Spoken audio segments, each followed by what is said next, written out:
नमस्कार, मी पंजाब हवामान अभ्यासक मुक्काम पोस्ट गुगळी दामोदर तालुका शिरूर जिल्हा परभणी। आज आहे 5 जून 2024 आणि विशेष म्हणजे आज पर्यावरण दिन आहे, जागतिक पर्यावरण दिन आहे। म्हणून सर्वांना पर्यावरण दिनाच्या शुभेच्छा। आणि सर्वांना म्हणतो की आता भविष्यामध्ये आपल्या वाढदिवसाला तर परत आजपासून सर्व शेतकऱ्यांसाठी अंदाज देत आहे।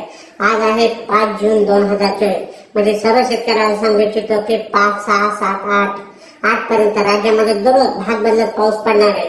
पेरणीयोग्य पाऊस पडणार, काही ठिकाणी कमी पडेल, काही ठिकाणी जास्त पडेल। आणि ज्यांच्या ठिकाणी समजा एक ओल गेले तर त्यांनी पेरणी करायला हरकत नाही म्हणून हा अंदाज लक्षात घ्यायचा। पण परत एक सर्व शेतकऱ्यांसाठी अनेक एक अंदाज देत आहे।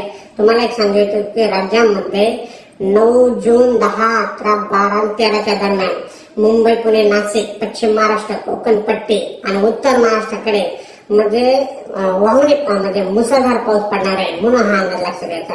म्हणजे कोकणपट्टी, उत्तर महाराष्ट्र आणि पश्चिम महाराष्ट्रामध्ये 9 ते 14च्या दरम्यान मुसळधार पावसाची शक्यता म्हणून हे अंदाज लक्षात घ्यायचा।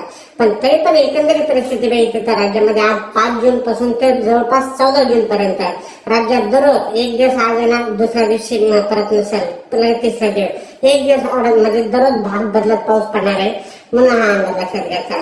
ज्या ठिकाणी पडला पेरणी जे ओल झाले तर पेरणी करायला हरकत नाही म्हणून हा देखील अंदाज लक्षात घ्यायचा। राज्यात सांगायचं झालं तर काय झालं की म्हणजे दररोज काय झालंय वेगवेगळ्या भागात पाऊस पडायला म्हणून हे देखील सांगू इच्छितो। राज्यात 5 जून पासून ते 8 जून पर्यंत कोणत्या जिल्ह्यात पाऊस पडणार आहे, पण एक दररोज भाग बदलत पडणार आहे म्हणून हे अंदाज लक्षात घ्यायचा। सांगायचं झालं तर सातारा, सांगली, सोलापूर, कोल्हापूर तसेच उत्तर महाराष्ट्रामध्ये नाशिक, धुळे, नंदुरबार, जळगाव, त्याच्यानंतर संभाजीनगर, जालना, बीड, परभणी तसेच लातूर,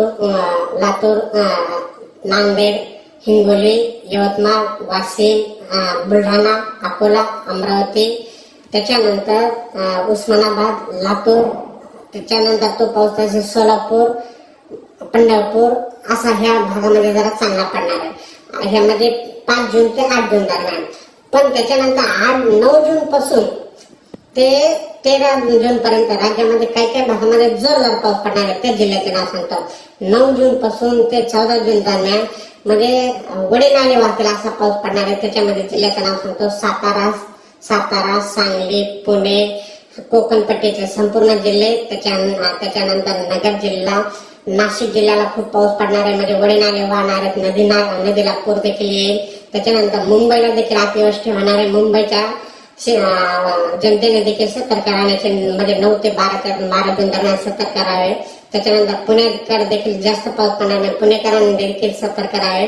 कोकणपट्टीमध्ये देखील मुसळधार पाऊस पडणार आहे म्हणून कोकणपट्टीवाल्यांनी सतर्क राहावे। तसेच धुळे, नंदुरबार, जळगाव या भागात जरी जोरदार पाऊस पडणार आहे, वडे नाले वाहणारा पाऊस पडणार आहे। तो पाऊस नगरपर्यंत येणार आहे, संभाजीनगर पर्यंत येणार आहे आणि त्यात बीड जिल्ह्यापर्यंत येणार आहे, परभणी पर्यंत येणार आहे म्हणून हा अंदाज लक्षात घ्यायचा। म्हणजे एकंदरीत परिस्थिती सांगायची झाली तर 5 जून ते 14 जून दररोज भाग बदलत पाऊस पडणार आहे। पण 9 जून ते 14 जून दरम्यान मात्र कोकणपट्टी, पश्चिम महाराष्ट्र आणि उत्तर महाराष्ट्रात मात्र जोरदार पाऊस पडणार आहे म्हणून हा अंदाज लक्षात घ्यायचा। शेतकऱ्यांनी वाऱ्यापासून स्वतःची काळजी घ्या, विजेपासून स्वतःची काळजी घ्या। अचानक वातावरणात बदल झाला तर लगेच एक मेसेज दिला जाईल। पण सर्व शेतकऱ्याला परत एक माझी विनंती, समजा पाऊस पडल्याच्या नंतर जमिनीमध्ये 1 ओल गेले तर पेरणी करायला काही हरकत नाही।